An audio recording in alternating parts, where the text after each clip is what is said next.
యశోదా కైలాస్ పులుగుర్త గారు రచించిన ఒక చక్కటి కథ విందామండి. అనుపమ కొత్త కోడలిగా అత్తవారింట్లో అడుగుపెట్టింది. కొత్త ఇల్లు, కొత్త వాతావరణం, ఇంకా తనకు ఏమాత్రమూ అలవాటు కాని మనుషులు. భర్త శ్రీహరితో కూడా ఇంకా చనువు ఏర్పడలేదు. అయినా అనుపమ కొత్త మనుషులతో, కొత్త వాతావరణంలో కూడా తొందరగానే ఇమిడిపోయింది. అందరితో కలుపుగోలుగా ఉంటుంది కనుకే అనుపమ తల్లి కూతురిని అత్తవారింటికి పంపిస్తున్నా ఏ మాత్రం వ్యాకుల పడకుండా తన కూతురి సమర్థత పైన నమ్మకం పెట్టుకుంది. అనుపమ అత్తవారింటికి వచ్చాక 2, 3 రోజులు వారింటి పద్ధతులను నిశితంగా గమనించింది. మామగారు గవర్నమెంట్ ఆఫీసులో పనిచేసి రిటైర్ అయ్యారు. ఆడపడుచు ఇంజనీరింగ్ 2వ సంవత్సరం చదువుకుంటోంది.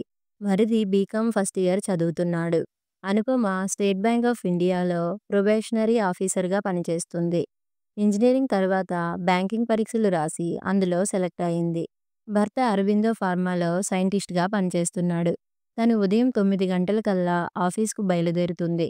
శ్రీహరి 8కే వెళ్ళిపోతాడు. అత్తగారే ఉదయం పూట వంట చేస్తారు. ఇంట్లో ఎంతమంది భోజనం చేస్తారు, ఎంతమంది లంచ్ బాక్స్ తీసుకెళ్తారు అన్న ఆలోచన ఉండదు ఆవిడకు. అనుపమ పుట్టింట్లో అయితే మరుసటి రోజుకి ఏ వంట చేయాలో, ఏ టిఫిన్ చేయాలో తల్లి ముందు రోజు రాత్రే ఆలోచించుకొని ఆ ప్రకారం అన్నీ సిద్ధం చేసుకుంటుంది. ఇక్కడ అలా కాదు. ఏం చేయమంటారో మామగారిని అడుగుతారావిడ. ఆయనకు విసుగు. అత్తగారు ఏదో ఒకటి ఆలోచించి తొందరగా చేసేయలేరు. దాని ఫలితం ఎక్కువ వండేయడం. ఎవరూ సరిగా తినీ తినక వండిన దాంట్లో సగం అంతా వేస్ట్ అయ్యేది. కొన్నాళ్ళు చూసి అత్తగారితో చెప్పింది. సాయంత్రం పూట వంట తను చేస్తానని. అనుపమ్మకి పుట్టింట్లో వంట చేయడం అలవాటే. సాంప్రదాయ వంటలే కాకుండా కొత్త వంటలెన్నో తెలుసుకొని మరీ చేస్తుంది. పుట్టింట్లో తను అమ్మ వెనకనే తిరుగుతూ అన్నీ చూసేది. చేయడానికి ఉత్సాహం చూపేది. ఇక్కడ ఆడపడుచు అసలు వంటింట్లోకి అడుగుపెట్టదు. అత్తగారు కూడా ఆ అమ్మాయిని పిలిచి చిన్నా చితకా పనులేమీ చెప్పకపోవడం గమనించింది. వంటకు కావలసిన సరుకులు కూడా ప్లాన్ లేదు ఇక్కడ. ఇంట్లోకి ఏదైనా కావాలంటే అప్పటికప్పుడు తేవాల్సిందే. రోజూ 10 సార్లు మామగారిని బజారుకి పంపుతారు ఆవిడ. ప్రతిరోజు ఉదయాన్నే 3 రకాల న్యూస్ పేపర్లు వస్తాయి. మామగారు తప్పించితే ఎవరూ న్యూస్ పేపర్ చూడనైనా చూడరు. పిల్లలు ఎంత అడిగితే అంత డబ్బు ఇచ్చేయడం, ఎందుకు ఏమిటి అని ప్రశ్నించకుండా. లేనిపోని ఆర్భాటాలు, హంగులు ఇంటి నిండా. అందుకనే ఇంతవరకు సొంత ఇంటిని కూడా మర్చిపోలేకపోయారు. వాళ్ళుంటున్న 3 బెడ్‌రూమ్స్ అపార్ట్‌మెంట్‌కి 20,000 అద్దె. ఒక పద్ధతి, ప్రణాళిక లేని సంసారంగా అనిపించింది అనుపమకి. తన పుట్టింట్లోని పద్ధతులకు, ఇక్కడి పద్ధతులకు భూమికి, ఆకాశానికి ఉన్నంత తేడా ఉంది.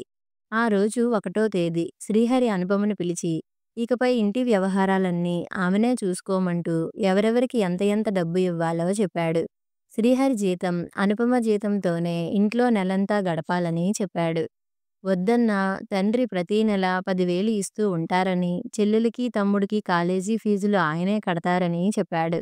ఇంక నువ్వే ఈ ఇంటికి ఫైనాన్స్ మినిస్టర్ అంటూ జోక్ చేశాడు. ఏం మీరు అంతా చూసుకుంటున్నారుగా హరి, ఏమైంది సడన్‌గా? అయినా నేను చూసుకోవడం ఏంటి? నేను అసలుకే పిసినారిదాన్ని. ప్రతీదీ శల్య పరీక్షలు చేస్తాను. నా మూలంగా ఇంట్లో ఏమైనా సమస్యలు తలెత్తితే అంది అనుపమ. ఇంతోటి వ్యవహారానికి సమస్యలేంటి అను? ఏం మెయింటైన్ చేయలేవా మరి? అదేం కాదు, చేయలేక కాదు. మీకంటే ప్లాన్డ్‌గా చేయగలను. కాకపోతే ఇంట్లో మనుషులు తీరుపై కాస్త కఠినంగా ప్రవర్తించవలసి వస్తుంది. అది మన ఇంటి బాగోగుల కోసమే సుమా! అబ్బా! ఇదేదో పెద్ద అంతర్జాతీయ సమస్యనా అంతగా ఆలోచించడానికి? నేను అమ్మకి, నాన్నగారికి కూడా చెప్పేశాను. ఇక నుండి ఏది కావాలన్నా అనుపమకే చెప్పమని. నాకు వీలు కావడం లేదని. నాన్నగారు, అమ్మ సరేలేరా! కోడలు ఏమైనా పరాయి మనిషా? అన్నారు. నా ATM card, bank cheque books అన్నీ నీ బీరువాలో పెట్టాను. అన్నీ చూసుకో మరి అంటూ నిద్ర వస్తుందని బెడ్‌రూమ్‌కి వెళ్ళిపోయాడు. ఇంక అనుపమ తను అనుకున్నట్లుగా తన ఆలోచనలన్నింటినీ ఆచరణలో పెట్టింది. మామగారిని మెల్లిగా అడిగింది. మామయ్య, మీరు ఏ న్యూస్ పేపర్ చదువుతారు? అని. ఆయన చెప్పగానే మిగతావి ఎవరూ చదవనప్పుడు అనవసరం కదా మామయ్య అంది. అవునమ్మా, నేను హరికి 2, 3 సార్లు చెప్పాను కూడా. వాడు పట్టించుకోలేదు అన్నారాయన. వెంటనే ఆయన చదవని న్యూస్ పేపర్లని వేయవద్దని పేపర్ బాయ్‌కి చెప్పేసింది. నెలకు సరిపడా ఇంట్లోకి సరుకులు ఏం కావాలో అత్తగారిని అడిగి లిస్టు తయారు చేసింది.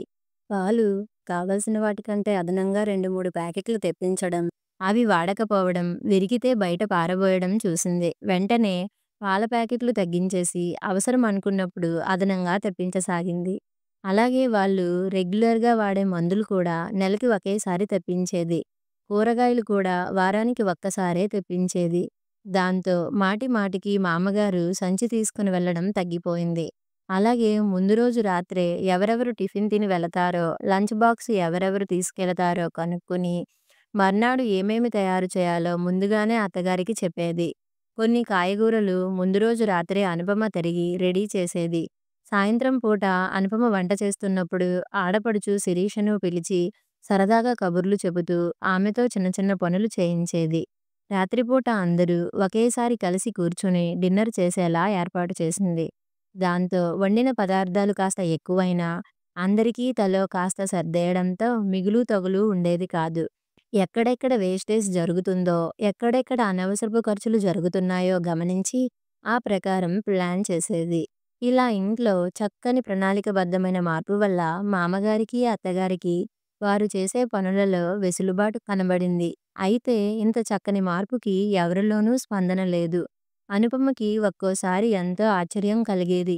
తను ఎంత బాగా వంట చేసినా ఇంట్లో ఎవరూ స్పందించరు. చివరికి శ్రీహరి కూడా అతి మామూలుగా ఉంటారు. చాలా సహజం సుమా అన్నట్లుగా. స్టేట్ బ్యాంక్ వారి కోఆపరేటివ్ హౌసింగ్ సొసైటీలో బ్యాంకు ఉద్యోగులందరికీ ఇల్లు కట్టుకోవడానికి స్థలాలను కేటాయిస్తుంటే అనుపమ కూడా 400 గజాల స్థలానికి అప్లై చేయడం, అలాట్ అవ్వడం జరిగింది. ఈ విషయం భర్త శ్రీహరితో చెప్పినప్పుడు ఆహా అలాగా అనేసి ఊరుకున్నాడు. ఏమిటి మనిషి, ఏ భావోద్వేగాలు లేవా అనిపించింది. నన్ను మెచ్చుకోమని కాదు, కానీ నేను చేసిన పని మంచిదో కాదో అన్నది ఒక చిన్న మాట ద్వారా వ్యక్తం చేయొచ్చు కదా అనుకుంది. కొంతమంది అంతేనేమో అనుకుంటూ సరిపెట్టుకుంది. మరో 2 సంవత్సరాలలో ఆడపడుచు చదువు అయిపోయింది. ఉద్యోగ ప్రయత్నం చేసుకుంటోంది. మరిది సీఏకి ప్రిపేర్ అవుతున్నాడు. ఈలోగా బ్యాంక్ కోఆపరేటివ్ సొసైటీలోని మెంబర్స్ అందరూ ఇల్లు కట్టుకోవాలని అనుకోవడంతో అనుపమ కూడా సొంత ఇంటి నిర్మాణం పైన మొగ్గు చూపింది.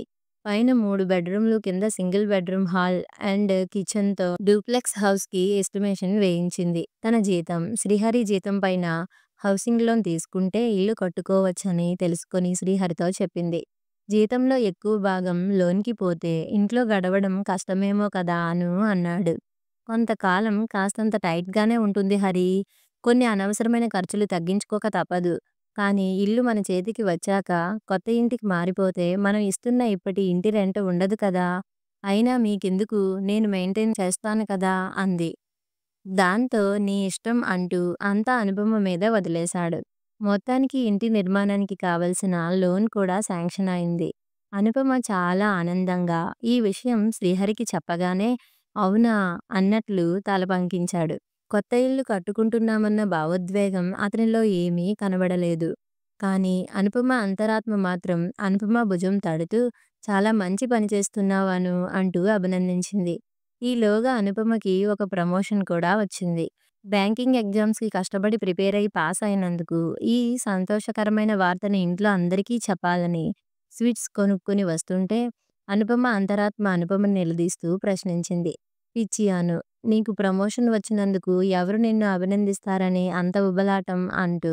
నాకు నేనే అభినందించుకోవాలండి అంతరాత్మ గారు. మరి ఏం చేస్తామండి అంటూ సమాధానపరిచింది. ఏ భావోద్వేగం వ్యక్తపరచని మనుషులైనా ఇంట్లో ఎవరూ చెడ్డవారు కాదు. తనను అభిమానిస్తున్నారు. తను ఏ పని చేసినా వంకలు పెట్టడం లేదు. అది చాలదా అనుకుందో క్షణం. కొత్త ఇంటి నిర్మాణం జరుగుతోంది. అనుపమ ఆడపడుచుకి ఉద్యోగం రావడంతో పెళ్లి సంబంధాలు చూడడం మొదలుపెట్టారు. ఆ రోజు శ్రీహరి చాలా ఉత్సాహంగా ఇంటికి వచ్చాడు.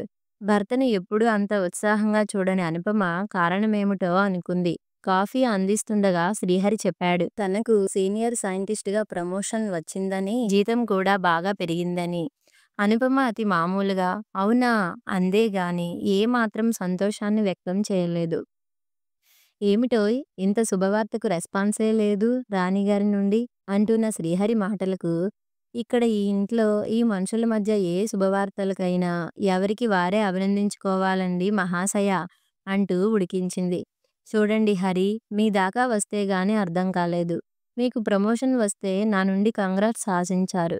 నేను చెప్పకపోయేసరికి నిరుత్సాహపడ్డారు. మరి నేను? నాకు ప్రమోషన్ వచ్చింది. నేను అనుకున్నవెన్నో సాధించాను. కనీసం ఒక చిన్న ప్రశంసను మీ నుండి ఆశించాను. కానీ ఎప్పుడూ ఏ సందర్భంలోనూ యూ డిడ్ ఇట్ అను అన్న ఒక్క చిన్న మాట కూడా మీ నుండి వినలేదు. నా స్వభావమే అంత అని తప్పించుకోకండి. మీ ప్రమోషన్‌కి మీ కొలీగ్స్ మిమ్మల్ని అభినందిస్తుంటే మీకు సంతోషం కలగలేదా? మనం కష్టపడి చేసిన దానికి ఒక చిన్న రివార్డ్ వచ్చినా ఎవరికైనా ఉత్సాహం, స్ఫూర్తి కలగడం సహజం. మనుషులెప్పుడూ ఒకేలాగా ఉండకూడదు హరి. పెళ్ళికి ముందు గడిపిన జీవితం వేరు. భార్యగా నేను మీ జీవితంలోకి అడుగు పెట్టాక మీకు ఇష్టం ఉన్నా లేకపోయినా, నా కోసం మీరు కొన్ని పనులు చేయక తప్పదు. నేనైనా అంతే. మనం సాధించిన విజయాన్ని, శ్రమని మనం ఒకరినొకరం గుర్తించకపోతే మరెవరు గుర్తిస్తారు హరి అంది నెమ్మదిగా. ఓహ్! సారీ అను. నాకు అర్థమైంది ఇప్పుడు. మరెప్పుడు ఇలా జరగదు ప్రామిస్ అంటూ అనుపమని దగ్గరికి తీసుకున్నాడు శ్రీహరి. అనుకున్నట్లుగానే ఇల్లు నిర్మాణం పూర్తి అవ్వడంతో గృహప్రవేశానికి ముహూర్తం నిశ్చయించుకున్నారు. అనుకోకుండా శిరీష పెళ్లి కూడా కుదిరిపోయింది. ఇంటి గృహప్రవేశం తరువాత శిరీష పెళ్లికి ముహూర్తం పెట్టుకున్నారు. గృహప్రవేశం చాలా గ్రాండ్‌గా జరిగింది. ఆ రోజు సత్యనారాయణ వ్రతం చేసుకోబోతుంటే అనుపమ అత్తగారు అనుపమని పిలిచి తన మెడలోని 4 పేటల చంద్రహారాన్ని కోడలి మెడలో వేస్తూ "ఇది నీకే తల్లీ నా గుర్తుగా" అంటూ అనుపమ నుదుటి మీద ముద్దు పెట్టుకున్నారు. అత్తగారికి తన మీద ఉన్న ప్రేమకు అనుపమ కళ్ళు చెమర్చాయి. గృహప్రవేశానికి శ్రీహరి ఫ్రెండ్ ప్రభాకర్, అతని భార్య సునంద వచ్చి అన్ని పనుల్లో సాయం చేశారు. సునంద అనుపమతో "మీరు చాలా కేపబుల్ అంటూ మా వారు తరచుగా మీ గురించి చెబుతూ ఉంటారు అనుపమ. మీ వారు మీ గురించి మా వారితో చెబుతూ ఉంటారట. మీరు ఉద్యోగం చేస్తూ కూడా హౌస్ మేనేజ్‌మెంట్‌ను చాలా చక్కగా బ్యాలెన్స్ చేస్తారని, ప్లానింగ్‌లో మీకు మీరే సాటి అని" అంది. "అదేమీ లేదు సునంద.